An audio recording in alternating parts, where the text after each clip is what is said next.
ఓం శ్రీకృష్ణ పరమాత్మనే నమః. శ్రీమద్భగవద్గీతా అథ ప్రథమో అధ్యాయః అర్జున విషాదయోగః.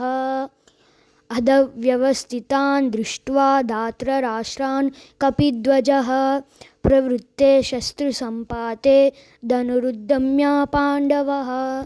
హృషీకేశం తదా వాక్యం ఇదా మహామహీపతే.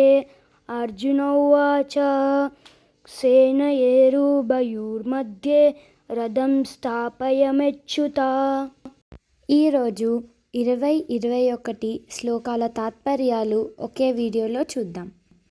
తాత్పర్యము: ఓ ధృతరాష్ట్ర మహారాజా, పిమ్మట యుద్ధమునకై నడుం బిగించి సమరసన్నాదులైన ధార్తరాష్ట్రులను చూచి కపిధ్వజుడైన అర్జునుడు ధనస్సును పైకెత్తి శ్రీకృష్ణునితో ఇట్లా అనెను: ఓ అచ్యుత, నా రథమును ఉభయ సేనల మధ్య నిలుపుము.